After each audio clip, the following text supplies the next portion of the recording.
o que tem de filho do diabo mercenário atrás de púlpito hoje engravatado, de Bíblia na mão pregando, falando Jesus, Jesus, o que tem hoje é impressionante. Parece que Pedro estava assistindo uma televisão.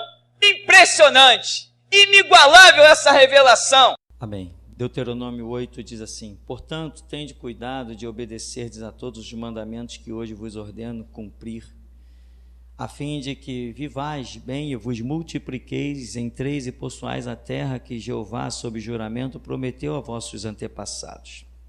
Traze sempre viva em tua memória a maneira como Jeová, o teu Deus, te conduziu por todo o caminho no deserto durante esses 40 anos, para te tornar humilde e provar-te, a fim de que exteriorizasses todas as intenções do teu coração, se estavas decidido a obedecer a seus mandamentos ou não.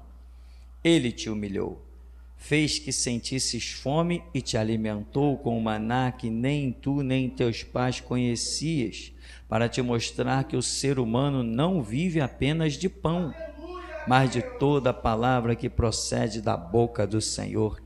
As vestes que usavas não se envelheceram, tampouco teus pés incharam durante esses 40 anos de caminhada. Sendo assim, reconhece no teu mais íntimo que Jeová, teu Deus, te educava, como um pai instrui e disciplina seu filho amado. Obedece, pois, aos mandamentos de Jeová, teu Deus, para que andes nos seus caminhos e aprendas a amá-lo reverentemente. Eis que Jeová, teu Deus, vai fazer-te herdar uma terra boa, repleta de riachos e tanques de águas, de fontes que jorram nos vales e colinas, terra que produz muito trigo e cevada, videiras e figueiras, romazeiras, azeite de oliva e mel, terra onde não faltará pão e onde não sentirás falta de nada, terra onde as rochas têm ferro e onde podereis extrair cobre das colinas. Comerás e ficarás satisfeito, e bendirás a Jeová teu Deus na terra que ele te dará. Amém? Não poder sentar. Esse texto nos ensina claramente que a prova, bom, nos colégios a gente vê isso, né? A prova tem um objetivo de nos aprovar. Mas quando o professor diz assim, olha, semana que vem tem prova, aos alunos, professora, não. E às vezes eu conversava com os colegas, por que na hora da prova vocês dizem não? Se adiar dessa semana para outra, não vai ter que fazer do mesmo jeito? E eu dizia, quanto mais tempo demorar para a prova, mais matéria vai ter para estudar. É mesmo, né? É mesmo. Mas a intenção do professor em dar uma prova não é reprovar, é aprovar. Ele não está ali com o coração, salvo raras exceções, com o coração doido para ferrar tudo que é aluno. Não, eu conheci professores que, principalmente na 8ª série, eles não reprovavam ninguém, porque os alunos ficavam todos ansiosos, né? Vou para o 2º grau, chamava científico, né? Vou para o 2º grau, para o científico, agora não sei que nome tem esse negócio. Aí o professor, às vezes, todo mundo se dava mal na prova. Ele chegava, dava a prova para todo mundo olhar, todo mundo vê a prova aí de vocês, ó.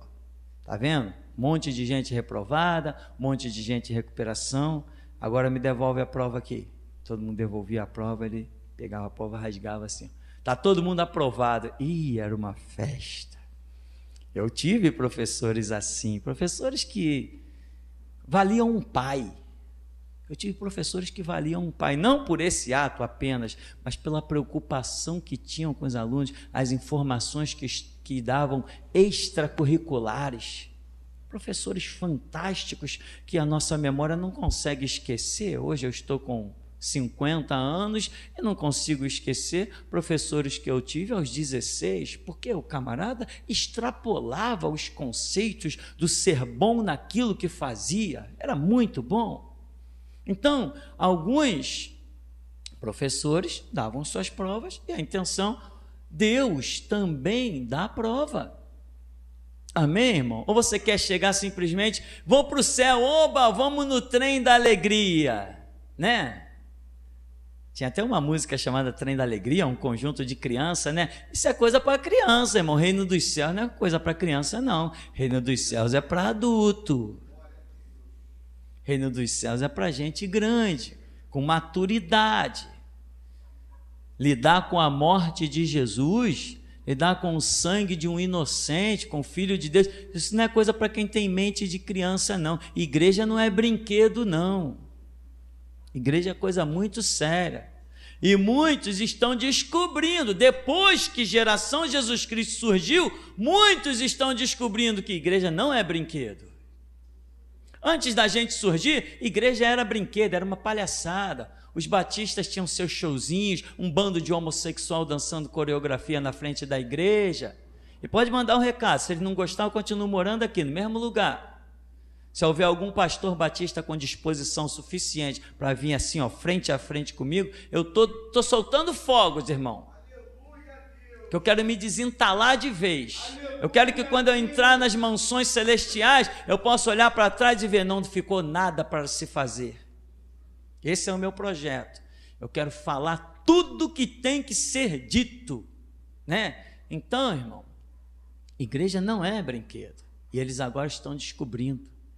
Numa simples palavra contra a geração Jesus Cristo, o anjo vai lá e manda ver, é pancada.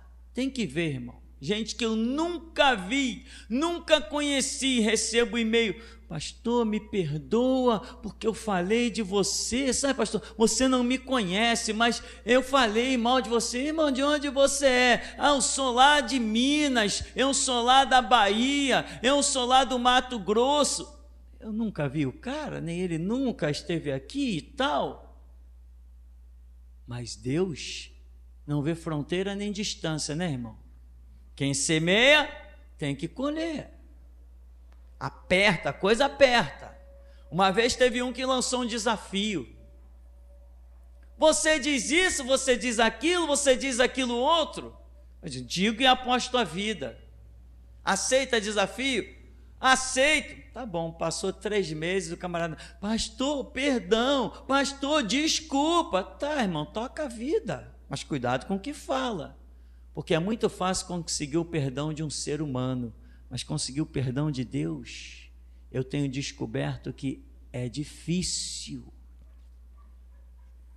porque Deus é justo. Quando se age com justiça, o perdão é difícil de ser conseguido. É difícil. Eu estou descobrindo isso nesses dias, na Escritura e na misericórdia do Espírito Santo. Ele tem mostrado. Você lembra de Ananias e Safira? Que estiveram na grande igreja do apóstolo Pedro? Onde eles estão? No céu ou no inferno? A Escritura diz que os mentirosos não herdarão o reino dos céus. Então Ananias e Safira estão aonde? Não, mas Deus é amor, Deus é misericórdia. E ele com muito amor criou o inferno. E criou de uma maneira tão especial que pode jogar gente, ele vai ampliando automaticamente. Nunca você vai chegar lá, espero que você não chegue, né, irmão? Mas se alguém chegar lá na porta do inferno, nunca vai vir assim, lotado. Sempre assim, tem vaga. Tem vaga, lá deve estar divulgando WhatsApp, Facebook, e-mail, telefone, celular, TIM, Claro, Oi. Tem sempre vaga naquele negócio. E as pessoas estão achando que Deus é brinquedo, que Deus é palhaço. Quando vê os amalequitas caindo tudo à espada, será que foi assim? Quando vê um exército inteiro sepultado no Mar Vermelho, será que foi assim? Irmão, será que foi, né? A hora se aproxima em que todos nós descobriremos se foi ou não foi. A hora está chegando, ela está galopando. Eu acho que nós estamos a mais ou menos a 1 minuto da meia-noite. Uma coisa eu aposto a minha vida, não fechará este século 21 sem que Jesus Cristo pise no Monte das Oliveiras. Não é um simples apostar a vida, não. É um aceitar desafio de quem quer que seja. Teólogo, profeta, analista bíblico, seja quem for, eu estou aceitando qualquer desafio. Jesus Cristo, meu Senhor, neste século 21, Ele vai pisar no Monte das Oliveiras. Quem viver, e mesmo quem não viver, verá. Então, irmão, essa introdução aí foi um detalhe para alguns, só um detalhe, porque o nosso tema é Deuteronômio capítulo 8 e as provas e as lutas. E se Deus dá prova, Ele tem uma intenção, te fazer mais forte. Sempre.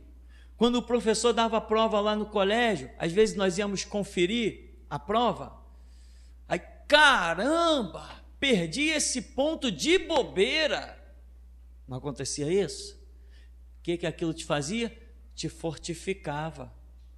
Aquele zerinho que o professor te deu ali, ou aquele meio ponto, né, um Czinho riscado assim, que era o meio ponto, você, caramba, perdi de bobeira, não observei este detalhe.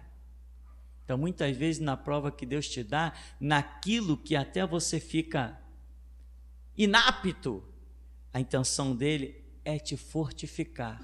Se o teu coração é correto, todas as coisas cooperam juntamente para o bem dos que amam a Deus. Você ama a Deus? Se você ama a Deus ardentemente, não esquenta, meu irmão, quando vier o deserto da tua vida.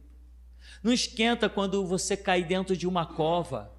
Caiu dentro de uma cova, está dentro de um poço, atolado até o pescoço. Não esquenta, olha para o teu coração. Você ama a Deus? Logo, logo a corda vai descer, você vai sair do poço e você vai atravessar os rios, os mares, vai pegar o tamborim e vai dançar e vai dizer que só o Senhor é Deus.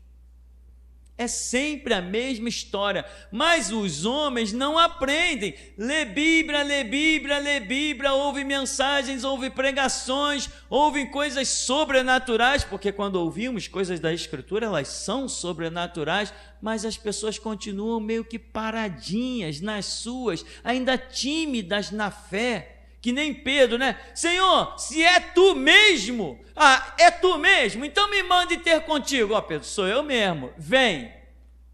Muitos estão assim, fogo de palha. Caramba, Jesus, daqui a pouco começa a andar sobre as águas e bruft. Mas Paulo diz, nós temos que ser firmes e constantes, sempre abundantes na obra do Senhor, sabendo que o nosso trabalho tem recompensa. Recompensa.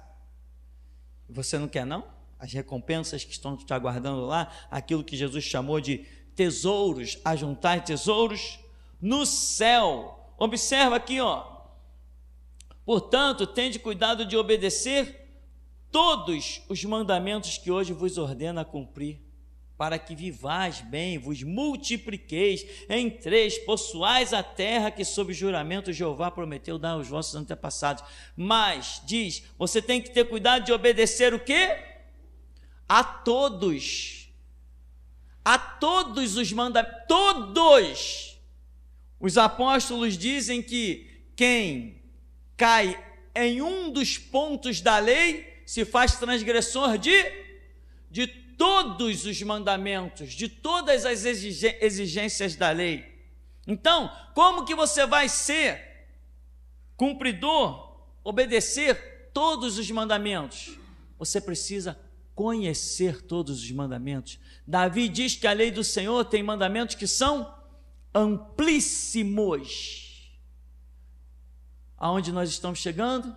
Se você não tem estudo, se você não tem leitura, se você não se interessa, se você não busca, você não conhece. Se você não conhece, você não cumpre. Se você não cumpre, Deus não te honra.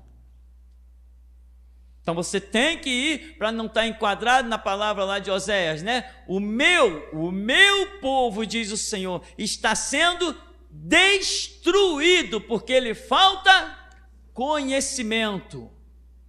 Hoje eu vi um homem pregando sobre fé na internet. Ele se diz ser o profeta Elias. Coitado dele, tadinho. É uma piada ele, mas deixa lá. Aí ele está pregando sobre fé, e ele fala de fé, que tem que ter fé, e a igreja tem que ter fé, e fé, e fé. Fé em quê, meu amigo? Que fé é essa? Fé em quê? Quem tem fé tem em alguma coisa. A fé é o firme fundamento das coisas que se esperam, prova dos fatos que não se veem. Ora, a fé vem por ouvir, e ouvir pela palavra de Deus. Quem tem fé tem que ter fé em alguma coisa. Não adianta, irmão, você tem que ter fé. Como? Em que raiz? Diz a Escritura que Jesus é o autor e consumador da nossa fé. Ele é o autor, ele é o ponto que te desperta a fé. E o que Jesus nos deu? Mandamentos.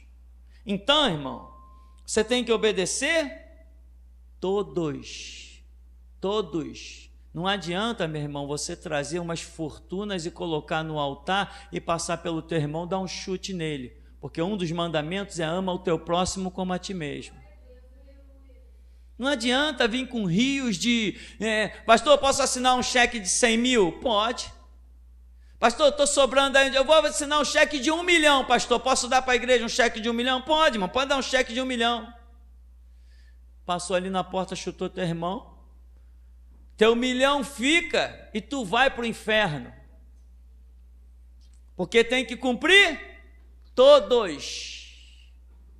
Já viu aqueles crentes ignorantes? Eu vou para a igreja para cuidar da minha vida, eu vou lá, louvo o meu Deus, ouço a palavra e volto para minha casa. Igreja é plural, é eclésia, chamados para fora, somos um corpo.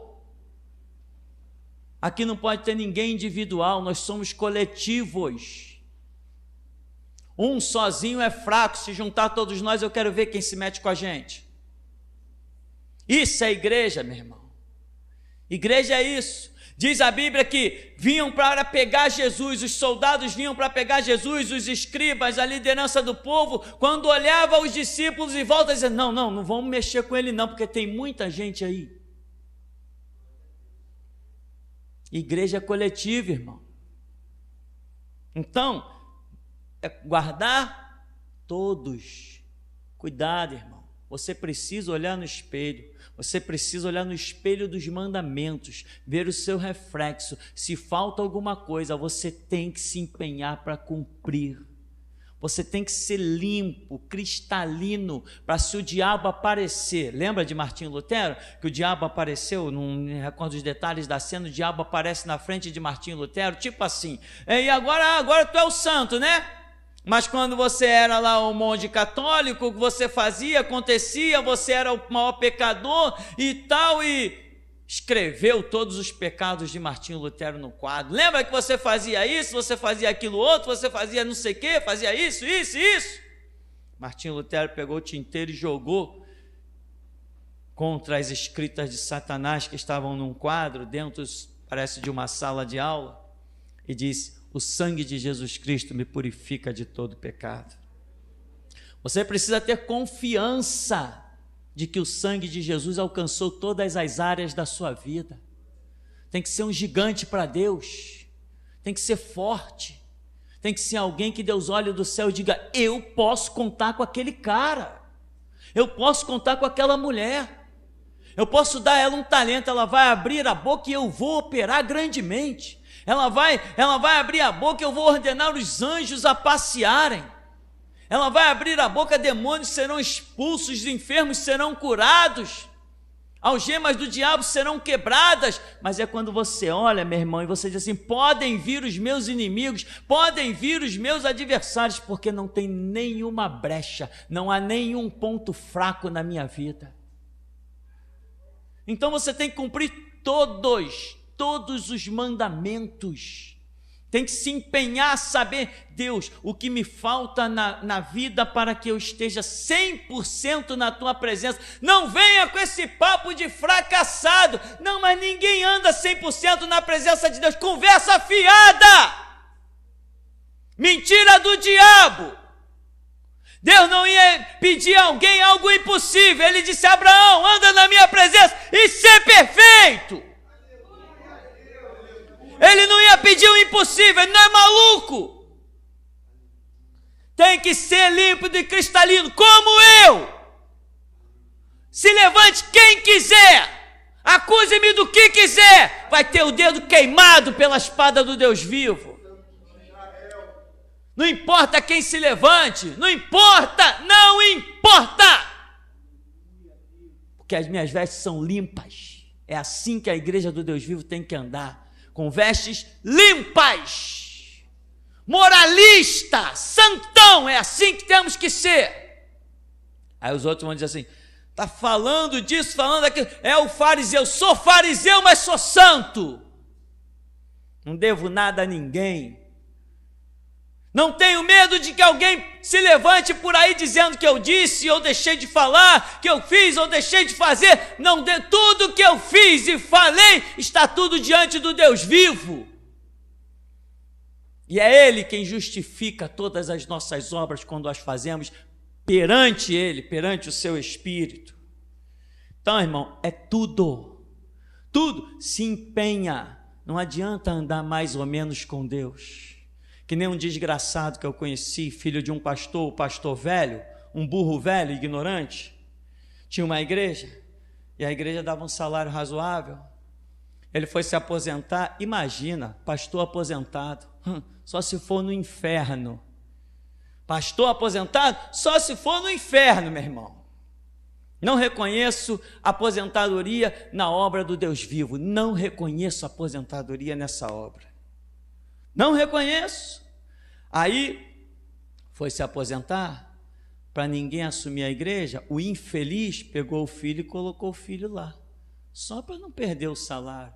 E o filho pegava os jovens e dizia assim, não, meu irmão, se você está com um pé na igreja e um no mundo, já está bom, Jesus já está te abençoando. Mentira, meu irmão, não segue esse conselho do diabo, não. Você tem que estar com o corpo, alma e espírito, como diz Pedro, não só os pés, mas os pés, a mão e a cabeça. Tem que estar mergulhado nessa obra, envolvido, debaixo das asas do Altíssimo 100%. É assim que se anda, é assim que se caminha. Olha para a sua vida e veja você inteiro na presença de Deus. Ande de peito aberto, ande confiante no meio da rua. O tiro, a bala perdida, isso é para os outros, isso não é para mim. Isso não é para mim nem para você, meu irmão. O que sucede ao mundo não sucede a gente. Pode sair tiroteio, pode jogar bomba atômica no bairro, pode explodir tudo, pode traficante dar tiro, trocar tiro com miliciano, com polícia, com quem quiser. Nós somos intocáveis. Tenha confiança, porque a Escritura diz que o Senhor é bom e conhece os que nele confiam. Deus conhece quem confia nele. Conhecer é proximidade, irmão. Aí diz assim, olha, no verso 2, traze sempre viva em tua memória a maneira como Jeová, o teu Deus, conduziu por todo o caminho do deserto durante esses 40 anos para te tornar humilde, provar-te, a fim de que exteriorizasses todas as intenções do teu coração. Se estavas decidido a obedecer os seus mandamentos ou não. Então, aqui começa, traze sempre a memória. Irmão, trazer a memória, sabe o que significa? Significa você ter coisas acumuladas dentro de você. Não é você ouvir alguma coisa e isso te escapar, não. Isso tem que ficar dentro de você.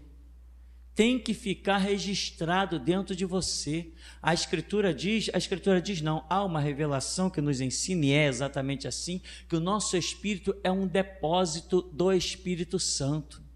Ele pega as palavras, coisas, e vai colocando dentro do nosso espírito. Essas coisas que nós trazemos à memória são para usar, são coisas que nos fortificam. São as experiências que já passamos, e não só nós, porque Deus não faz acepção de pessoas. Então, se um irmão passou no vale da sombra e da morte e viu a vitória, é como se eu também tivesse passado no vale da sombra e da morte e visto a vitória. Mesmo que eu não tenha entrado no vale, na hora que eu entrar, eu vou trazer à memória os feitos de Deus pelo meu irmão. Ele não faz acepção de pessoas, o que ele fez pelo meu irmão, ele vai fazer por mim. É assim. Então você tem que trazer à memória, ou seja, você tem que acumular informações, você tem que ser a arca de Deus, guardando as tábuas da lei, o pote do maná e a vara do sacerdócio. Você tem que estar ali, guardando informações. Quando um exército se acampar contra você, o que você fará? Traz a memória. Muitos confiam em carros, outros em cavalos, mas nós faremos menção do nome do Senhor. Você tem que botar, exteriorizar o que está dentro de você, se você vai ou não vai guardar o mandamento do Senhor. Lá foi o deserto, foram coisas naturais, foi a fome, foi as vestes, foi a sede, mas nos nossos dias pode não ser isso, mas Deus tem outros caminhos. Deus pode fazer o traficante bater na tua porta e dizer assim: aí dentro de uma semana libera aí que eu quero morar aí dentro. Quando você olhar na rua, está lá o cara com aquele bando de arma, rifle, metralhadora, e aí o que você faz? Você larga a tua casa? E na polícia não adianta. E ao altar do Deus vivo, adianta ou não adianta? E aí, meu irmão? E se amanhã o traficante bater na tua porta e dizer: eu preciso dessa casa aí? Você tem que dizer para ele: procura outra, porque essa daqui já pertence a Jesus Cristo. Tem que acumular as informações. E se você vê um bando de gente te cercou, os inimigos são muito mais, traz à memória as coisas que te dão esperança. Quando saíres a peleja contra os teus inimigos, vires carro, cavalo, povo e mau número do que tu, deles não terás temor, porque o Senhor teu Deus está contigo. Então, meu irmão, veja, traze em memória.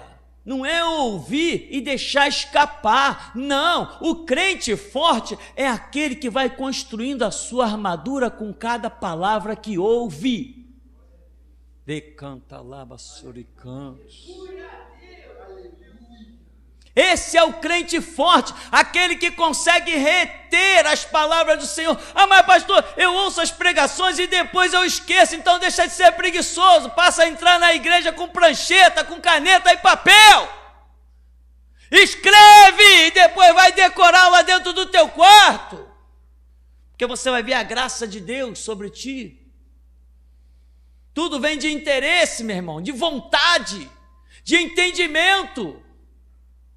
Nunca digas que você não é capaz, nunca diga que você não tem condições, porque a Escritura diz: eu posso todas as coisas em Cristo que me fortalece. Então, traz à memória cada coisa que você ouviu. Há quanto tempo você tem ouvido palavras do Evangelho? 13 anos de banco foi o bastante para mim, no meu caso, que eu tive, meus pastores eram todos mercenários, covardes, vagabundos. A igreja para eles era um cabide de emprego. Eu passei 13 anos no banco até Jesus olhar e dizer assim: ah, você construiu a sua armadura, agora com 13 anos, vai lá e funda a minha igreja. Foram 13 anos construindo, lendo livros, ouvindo músicas evangélicas, e eu via frases importantes que eram ditas nas músicas, e eu guardava aquilo. Pregações que eram ditas coisas, eu escrevia, e depois eu passava a semana inteira lendo aquelas coisas, para que aquilo fizesse parte da minha essência, e eu fui construindo a minha armadura.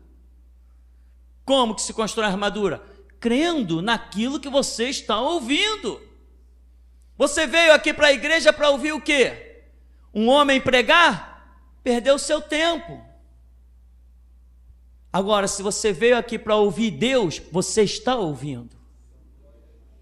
Muita gente entra: eu vim na igreja para ouvir Deus. Ouvir Deus não, meu irmão, você vai ouvir a mim. Eu que estou aqui, eu falo em nome dEle. É pela minha boca que Ele fala, é a minha voz que Ele usa, é o meu fôlego, o meu pulmão, é o meu ser que Ele usa aqui para falar. Ninguém vai ouvir Deus, não, vai ouvir a mim. É através de mim que ele fala. Então anota as palavras, fortifica-te. Vai deixando isso crescer dentro de você, juntando a tua armadura, te fortalecendo, te engrandecendo no reino espiritual. E quando chegar a hora da luta, da dificuldade, do deserto, você traz à memória as coisas que você tem ouvido. Recorda, fortalece, ajunta experiências. Porque você acha que Sadraque, Mesaque e Abednego ousaram chegar e ficar ali à disposição para serem jogados naquela fornalha, sem pedir misericórdia? O que aqueles homens conheciam? Se eles não conhecessem alguma coisa, se não tivesse dentro deles alguma coisa, eles não teriam aquela fé. Você precisa ter coisas dentro de você. Não seja que nem os ignorantes. Fui na igreja hoje, ai, graças a Deus, já cumpri a minha obrigação. Ô desgraçado, você não vai na igreja para cumprir a tua obrigação. Você vai na igreja para receber uma palavra. E Deus está olhando se ela vai sair contigo da igreja ou se você ouviu e ela vai continuar aqui dentro e você vai voltar para casa vazio com essa autossatisfação. Fiz a minha obrigação. Não, fez não. A nossa obrigação é, quando nós hoje, com tanta tecnologia, enquanto eu estou aqui pregando, você está aí gravando no teu celular. Não, pastor, depois eu vou pedir o CD, mas eu pelo menos até que o outro culto chegue para eu pedir o CD, eu vou ouvir essa mensagem outras vezes, antes de todo mundo. É assim que se faz. É exatamente assim que se faz. Senão, depois você fica lá que nem os outros lá pelo grupo, mandando e-mailzinho, pastor, não sei o que, não sei das quantas. Digo, irmão, vai estudar, está tudo lá no site. Há quanto tempo você está na igreja? Há 6 anos que eu estou na igreja, já deveria ter tomado vergonha, já deveria ter ouvido tudo aquilo que está lá na internet. Não respondo. Não respondo, só respondo para os novatos. Os novatos eu dou uma respostinha e digo, ó, o resto você vai lá estudar. Tem gente com 4, 5 anos que nunca ouviu nada daquela glória que está lá na internet, dos nossos seminários, das mensagens, não ouviu nada, está vazio, não tem nada dentro da pessoa. Uma vez dentro do cemitério, um rapaz estava evangelizando e tinha um camarada fazendo um despacho. E quando ele ia passando com os folhetos na mão, o camarada que estava fazendo o despacho deu um salto, era alto, mulato, parou quase que na frente dele, uma distância de uns 3 metros. Era meio-dia, tinha um sol danado. E o camarada deu um salto e falou assim, boa noite. Ele olhou para aquela figura imensa na frente dele, aquele semblante desfigurado, e ele disse, seu palhaço, boa noite não, tu não está vendo o sol na tua cabeça? Bom dia. Sabe, meu irmão, quem faz isso é quem tem Deus dentro de si. Sabe como é que se tem Deus dentro de si? Quando se tem Bíblia dentro de si e quando se credibiliza o que está dentro de si. E o homem falou assim, eu vou te matar. Ele, pequenininho, e aquele gigante, eu vou te matar. Ele falou assim, como que você vai me matar? Se entre eu e você existe um abismo e você não pode passar. E o camarada ficou que nem um animal, rugindo, espumando de um lado para o outro e olhava para o abismo. Que abismo? A fé chama a existência as coisas que não são como se já fossem, meu irmão. Você tem que ter coisas dentro de você, meu irmão, para vencer, para dar resposta. Quem é vazio acontece como acontece com muita gente. Na hora do conflito, na hora da palavra, na hora do debate, não gosto de debater religião não, deixa eu cuidar da minha vida. Quem não gosta de debater religião, não está dando a chance de alguém ouvir a verdade. Você foi chamado para isso, para pregar, você foi chamado para falar. Jesus Cristo disse que nós somos as suas testemunhas. Testemunha não é quem foge não, testemunha é quem abre a boca e fala. Se você se cala, você tirou a oportunidade de alguém que Deus colocou no seu caminho de ouvir a verdade. Mas se está vazio, vai fazer o quê? Vai correr, né? Melhor correr. Então, o que é um deserto, irmão? O deserto é um caminho difícil, meu irmão. Tem dificuldades. Deserto tem o medo das serpentes, sei lá que tipo de animal, tem escorpião, tem um monte de coisa perigosa no deserto. Mas a Escritura nos mostra que nós estamos caminhando em um deserto, esse deserto espiritual até Canaã, a nossa salvação se consumar. Mas eu te digo uma coisa, o deserto é caminho difícil, muito difícil. E eu te digo uma coisa, no deserto, só os fortes sobrevivem. Os fracos vão todos caírem no meio do caminho, só os fortes entrarão nessa terra prometida, irmão. Por isso, atente para a grande obra que Deus tem feito na tua vida. E Ele te leva no deserto e Ele te humilha. Para quê? Para você reconhecer o quanto Ele é Deus. Ele te humilha. O que é humilhar? Te deixar em dificuldades, te deixar em escassez, te deixar no vermelho, no perigo. Mas é para você entender que não é o teu braço que providencia o teu sustento, para você entender que não é só de pão que um homem de Deus vive, mas sim de toda a palavra que procede da boca de Deus. É disso que vive o homem. Não se vence o diabo com conta bancária gorda, não se vence o diabo com um revólver na gaveta da cabeceira da cama, não se vence o diabo colocando um colete no peito, não se protege os seus filhos, meu irmão, mandando um guarda-costas atrás dele, nem brindando o teu carro. O diabo nós vencemos como Jesus venceu. Está escrito, está escrito, está escrito. É assim que se vence o diabo. Você tem medo dessa selva de pedra que nós vivemos? Você tem medo do que possa acontecer com os teus filhos? Você tem medo? Tem ou não tem? Você tem pavor? Ah, Deus protege meu filho. Esse teu desespero não se justifica. Creia, e Ele fará infinitamente mais além do que pedimos ou pensamos. Mas você tem que crer. Descansa. Os que confiam no Senhor renovarão as suas forças. Vai ter descanso. Aqui nós temos ainda no verso 3, Ele te humilhou. Quem te humilhou? Deus. Fez que sentisses fome e te alimentou com maná que nem tu nem teus pais conhecis, para te mostrar que o ser humano não vive apenas de pão, mas de toda a palavra que sai da boca de Deus. Veja, na dificuldade, quando eles esperavam por um pão simples, eles receberam um milagre, o maná, uma coisa histórica, uma coisa sobrenatural, uma coisa fantástica, um alimento riquíssimo, que bastava sair da tenda, ir lá em cima das árvores e colher, ou colocava-se na madrugada um pano e de manhã era só recolher o pano. Quando você estiver, meu irmão, com dificuldade, saiba que Deus está preparando um milagre para você.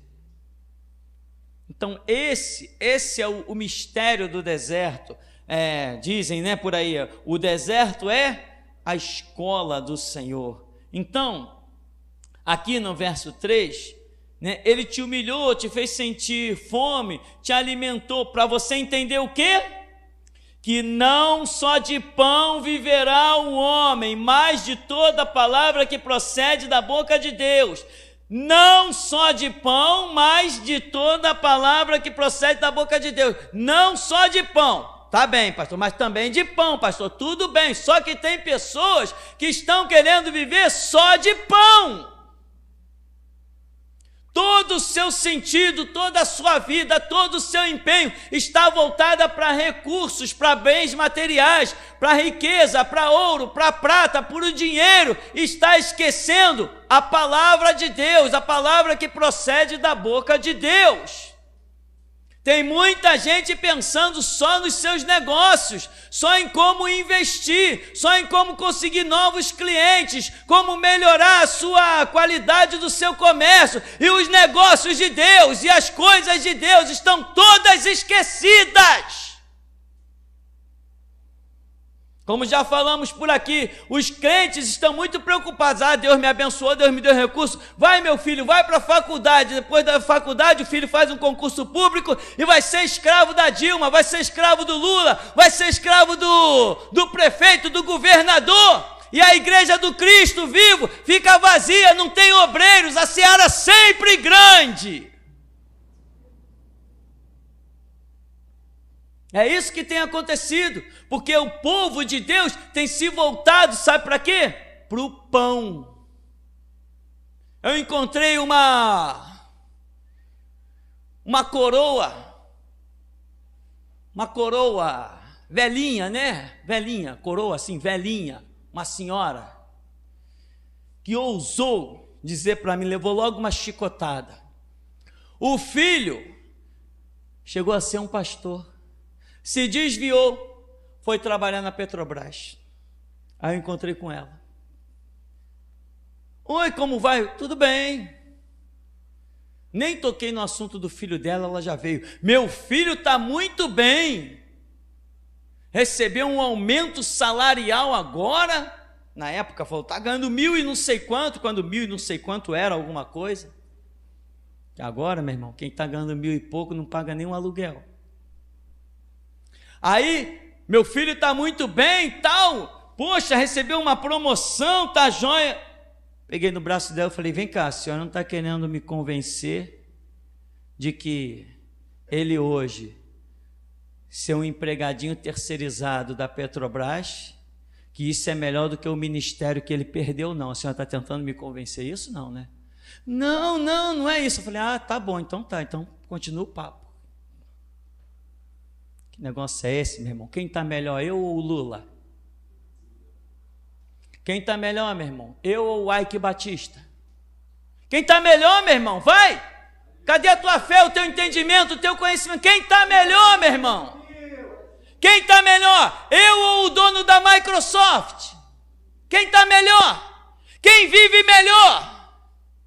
Quem está construindo um tesouro no céu? Quem está a passos largos caminhando para as mansões celestiais? Quem vai olhar face a face e vai dizer, é esse o meu Deus? Quem está melhor?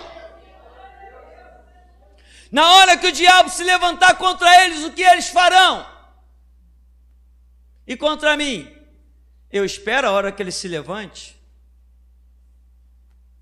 Então, meu irmão, visão real das coisas. Mas tem muita gente achando, Deus me abençoou. Não falta nada na minha casa. Não falta nada na sua casa?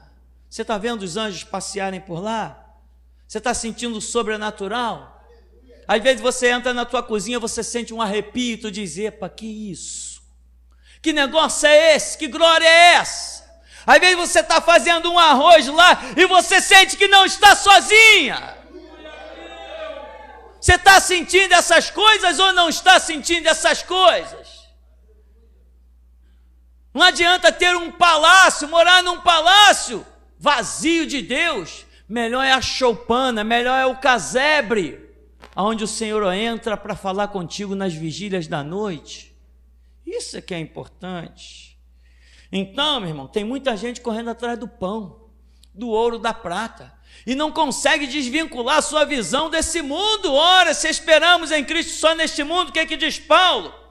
Somos os mais miseráveis de todos os homens. No verso 4 diz assim, olha, as vestes que usavas não se envelheceram, tampouco teus pés incharam durante esses 40 anos de caminhada. Ou seja, recorda-te do milagre, sabe, irmão? Recorda do milagre. Se Deus fez com eles, faz contigo e fará com os próximos. Nós precisamos ter confiança, fé, porque Deus é o mesmo. né? E Deus está dizendo assim: recorda, lembra que antes de vocês chegarem aqui no limiar dessa terra, que isso aqui está sendo dito, eles estão prestes a possuir a terra. Lembra de 40 anos no deserto, que nem as vestes de vocês não gastaram. Vocês estão usando as mesmas vestes 40 anos, as mesmas sandálias 40 anos. Deu para entender? Deu para entender? Em qual comércio vocês compraram a carne? Em qual comércio vocês compraram a água? De qual poço vocês tiraram a água? Deus providencia tudo. Então, irmão, traz a memória. Lembra, tenha fé, tenha confiança. Verso 5. Sendo assim, reconhece no teu mais íntimo que Yahvé, teu Deus, te educava, como um pai instrui e disciplina seu filho amado. Disciplina, dá lição.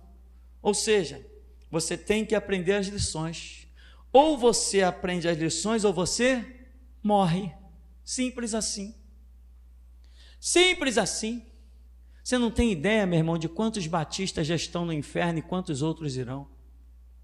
Você não tem ideia de como dos últimos 15 anos para cá, quantos assembleanos já entraram no inferno adentro e quantos outros entrarão?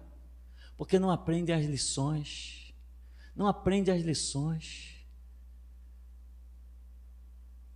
Uma vez alguém chegou para mim e falou assim: mas vocês não evangelizam mais? Eu falei: não, mudou a dispensação, agora é restauração. Não, mas nós temos que buscar os ímpios, quem não conhece Jesus, temos que trazer essa gente para a igreja. Eu falei: para quê? Para que vocês querem ir lá fora pegar um espírita, pegar um católico, pegar um ímpio? Para quê? Para socar o infeliz lá dentro da igreja e fazer ele de escravo de político, elegendo satanista? É para isso que vocês querem? A igreja de vocês, dizia eu para um assembleano, a igreja de vocês só serve para eleger satanista, botar político lá no poder, só para isso. Vocês não têm púlpito, vocês têm um palanque. Então, meu irmão, aqui tem que aprender as lições. O teu Cristo não se mistura com certas coisas, tem que aprender as lições. O teu Cristo não se envolve com certas coisas. Meu irmão, eu ouvi da boca de um pai de santo, dando entrevista na mídia, diziam assim para ele, era a época da combate à intolerância religiosa, aí disseram assim para o pai de santo, uma entrevista: isso te preocupa ver os evangélicos nos comícios, nos showmícios dos políticos, esse envolvimento todo dos evangelhos com a política? Isso não te preocupa não, que eles possam entrar no Congresso e criar leis que venham a oprimir o espiritismo, porque todo mundo sabe que evangelho e espiritismo não combina? Isso te preocupa? O pai de santo falou assim: não me preocupa nem um pouco, porque o Deus vivo não sobe em palanque de político. Um pai de santo disse isso, e os desgraçados dos assembleanos ainda não enxergaram que o Deus vivo não sobe em palanque de político. Tem que aprender as lições. Eles não aprendem. Eles ouvem Deus falando e diz que é o diabo que está falando. Sabem nada. Vão aonde? Em que parte eles vão? Guarde então a palavra do Pai de Santo, meu irmão, para você saber que essa é uma lição poderosa. O Deus vivo, o nosso Deus, não sobe em palanque.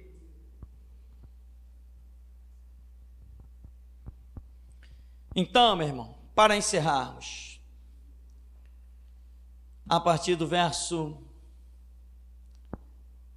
7, diz assim: eis que Jeová te fará herdar a terra boa, repleta de riachos, tanques d'água, fontes que jorram, vales, colinas, terra que produz muito trigo e cevada, videiras, romãzeiras, figueiras, azeite de oliva e mel, terra onde não faltará pão, onde não sentireis falta de nada.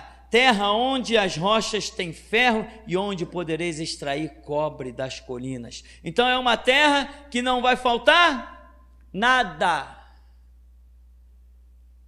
Não vai faltar nada.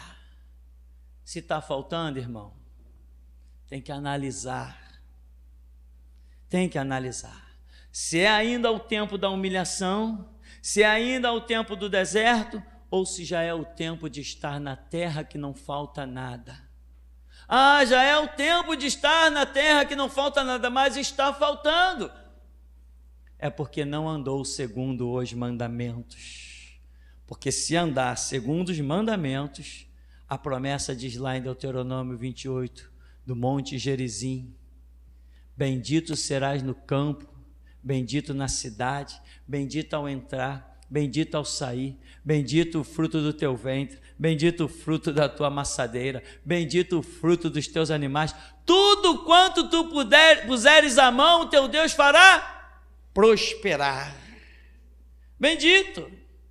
Então, verso 10, comerás e ficarás satisfeito e bendirás a Yahvé teu Deus na terra que ele te dará.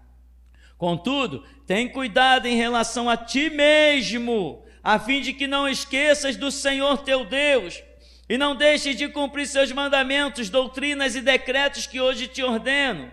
Não aconteça que, havendo comido e estando plenamente saciado, havendo construído casas confortáveis e habitando nelas, havendo se multiplicar o teu gado, o número de tuas ovelhas, tendo aumentado também se multiplicado tua prata, teu ouro e tudo que tiveres, que teu coração se ensoberbeça e venhas a te esquecer do Eterno, o teu Deus, que te fez sair livre da terra do Egito, da casa da escravidão. Tu está bem, irmão? Tua casa está no alto? Quantas vezes você tem pegado a Bíblia para ler? Você tem sido bem edificado, abençoado? Quantas orações você tem feito por dia? Você tem sido uma bênção? A tua casa está uma maravilha? E Jesus está podendo entrar na tua casa, ou ele está lá fora? Eis que estou à porta e bato. Nessa casa bonita que você mora, nessa casa farta, você sente Deus? Você vê o sobrenatural?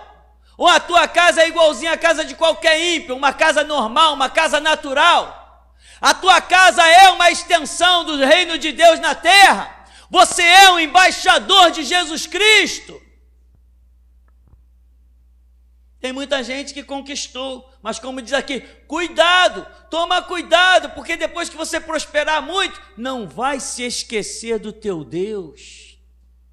Tem gente que prospera, daqui a pouco não tem mais oração, não tem mais leitura bíblica, não se preocupa em entregar mais nenhuma mensagem a ninguém, falar de Deus para mais ninguém. Eu estou no alto, estou bem posicionado, que nem os judeus que pensavam que tinham riqueza, tinham história, filhos de Abraão, que estavam muito bem. Aí vem Jesus e diz assim: não, vocês têm por pai o diabo. Então, meu irmão, verso 12, não aconteça que, havendo comido e estando plenamente saciado, havendo construído casas confortáveis e habitando nelas, havendo se multiplicado o teu gado, número de tuas ovelhas, tendo aumentado também se multiplicado tua prata, teu ouro, tudo que tiveres, que teu coração se ensoberbeça e venhas a te esquecer do Eterno, o teu Deus, que te fez sair livre da terra do Egito, da casa da escravidão. Amém, meu irmão? Atenta para isso. Até aqui nos tem ajudado, Senhor. Deus único, soberano, engrandecido, bendito seja o teu santo nome, ó Deus. Tu que não és homem que mente, nem filho de homem que se arrepende. Tu que, quando decretas, Senhor, não volta atrás. Não enxergas os teus adversários, não enxerga, ó Deus, os que blasfemam do teu nome.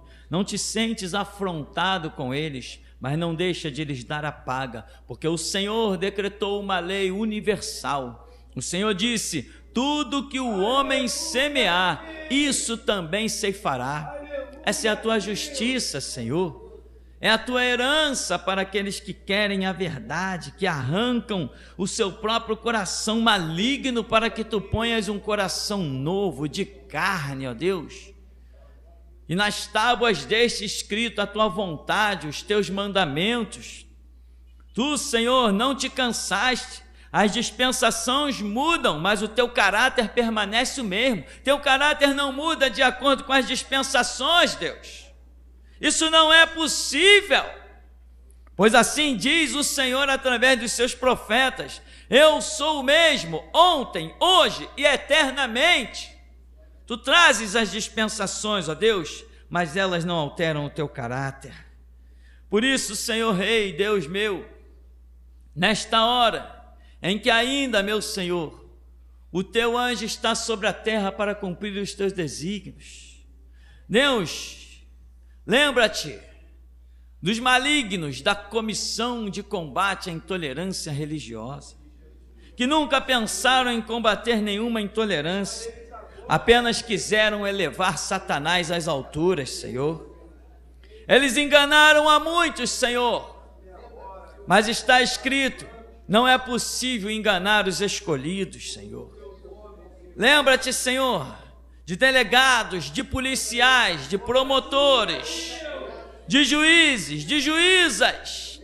Lembra-te de todos eles agora, meu Senhor, porque é o Senhor quem nos traz à memória aquilo que o Senhor quer que proclamemos, porque é através de um sacerdócio que o Senhor tem operado sobre a terra.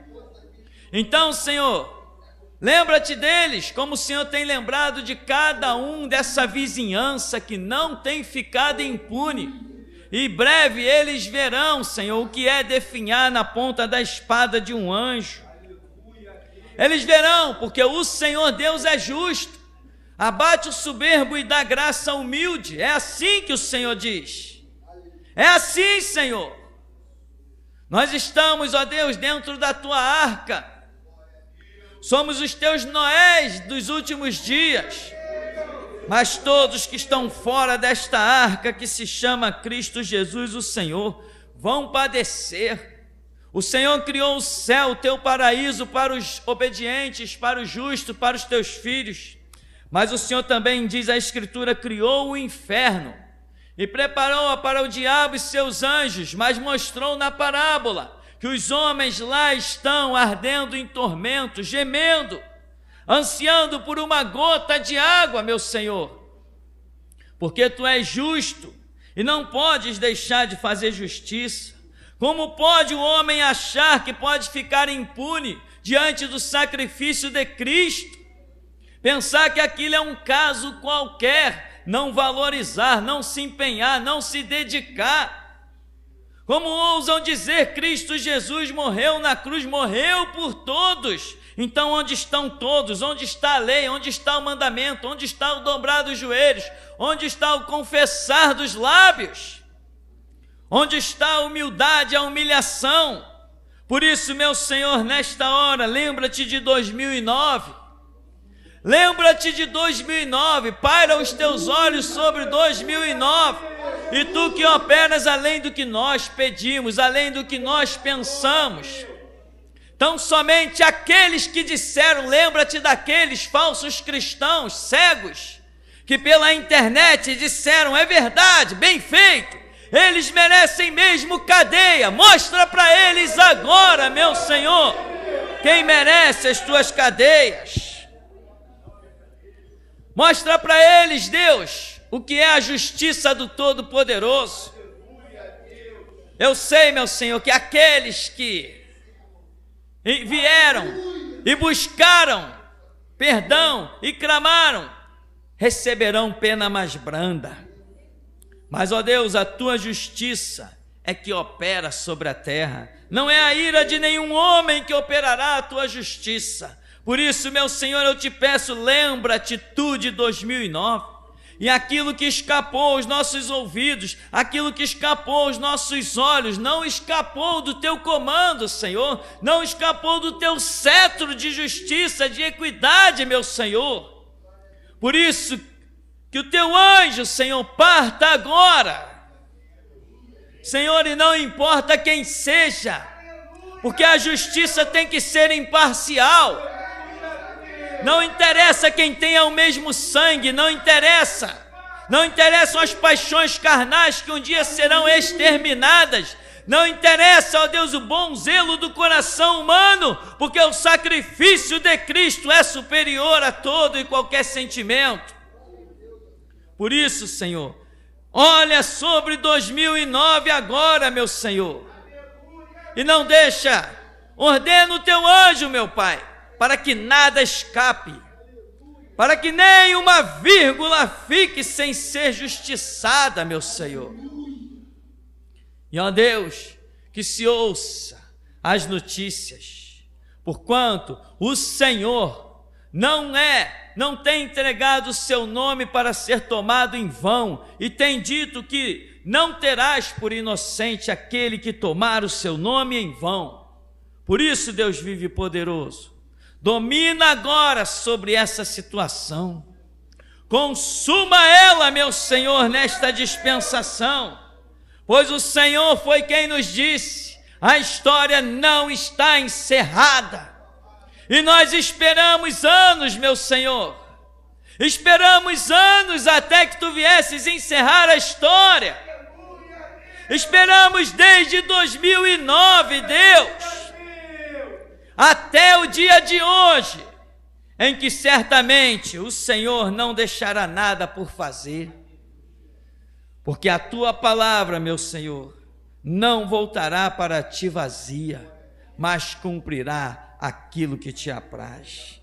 Assim, Deus vive poderoso, nós te rendemos graça e entregamos a nossa oração com a consciência livre de que temos cumprido a nossa missão. O Senhor nos tem mandado orar e nós temos orado, Senhor. Seja feita a tua vontade, assim na terra como no céu, em nome de Jesus. Aquele céu negro, eu vi um arco, esse arco era de ouro, e ele soltava uma flecha que atravessava todo o globo terrestre, essa flecha. Eu vi também, quando os anjos vieram do céu, anjos brancos, e cobriram uma parte da terra.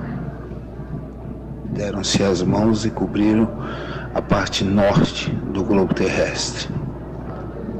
Eu vi também quando um anjo muito forte desceu do céu, e ele vinha com uma espada na sua frente. Ele enterrou essa espada no chão, do lado direito do púlpito, do lado do pastor. E esse anjo, ele enterrou essa espada, se levantou com grande autoridade. Era um anjo muito forte, e ele ia apontando para irmãos no meio da congregação, e esses irmãos abaixavam suas cabeças e iam para frente do púlpito. E ele foi de uma ponta a outra da igreja, apontando alguns irmãos, os quais já sabiam o que fazer e iam para a frente do púlpito. Então eu vi que esse anjo foi até atrás da igreja e fechou as portas da igreja. E nisso, o pastor Tupirani saiu do púlpito e pegou aquela espada, desenterrou ela do chão e apontou para a congregação. Essa espada era uma espada muito grande, só que ela não era larga. Ela era uma espada fina, como uma espada cortante. Amém. Eu via no início da oração, quando o pastor começava a orar, várias espadas desciam do céu e ele a pegava com a mão e embainhava. Desciam muitas espadas de diversos tamanhos. E o pastor ia recebendo elas e botando na cintura, em vários lugares da sua cintura. E assim desceram muitas espadas. Eu vi também, quando o pastor começou a orar por justiça, o anjo da justiça estava longe e ele botou a sua mão no ouvido, assim, como com sinal assim para ouvir o que o pastor ia falar. E ele ficou esperando, e quando o pastor orou de 2009, pedindo justiça pelo caso que aconteceu em 2009, eu vi quando o anjo da justiça tirou a sua espada e rodou ela na mão, no movimento, e o aspecto dele foi muito feliz. Ele ficou muito feliz, ele rodou assim a espada na mão e saiu. Ele saiu em direção de um homem, e quando ele chegou, eu vi o delegado Henrique Pessoa, e o anjo pegou a espada e o empalou pela boca. Ele enfiou a espada na boca dele e ela atravessou todo o corpo dele, e ele empalou o delegado. E eu vi também quando o anjo da justiça saiu à procura de uma mulher, e ele arrancou a cabeça de Ellen Sadenberg. Amém. Eu via quando o anjo da justiça adentrava o santuário e ele trazia a cabeça da Ellen Sadenberg na mão, e todos os anjos aplaudiam ele, e a congregação se levantou e começou a aplaudir, e ele botou a cabeça dela na ponta da espada e levantou, e ele tinha um sorriso lindo no seu rosto. Glória a Deus, foi a visão mais linda que eu vi em toda a minha vida. Aleluia.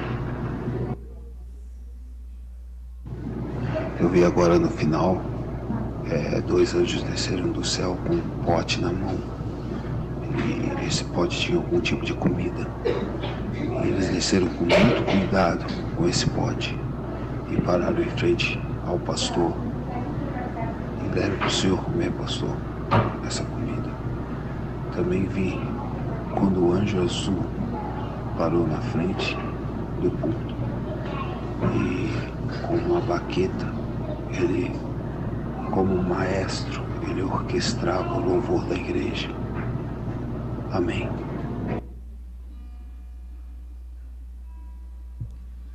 Aleluia. Theo Andrade.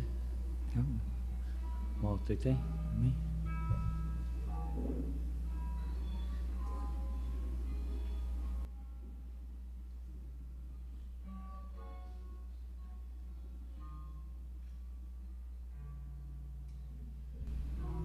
Pastor, quando o senhor orava por justiça, eu vi um grande redemoinho descer em cima do fórum da Praça 15. Depois o anjo da justiça, ele entrava numa sala, pegava um homem branco, e fincava a espada na nuca dele, que saía do outro lado. Depois ele pegava uma mulher que estava do lado e cortava esse lado dela aqui, passava a espada e cortava todo esse lado dela. Depois aqui, próximo, tem um muro grande aqui na frente, ele colocava 9 pessoas, quando o senhor orava sobre 2009, ele colocava 9 pessoas no muro e arrancava a cabeça das 9 pessoas, isso aqui próximo à igreja. Essa foi a visão que Deus me deu.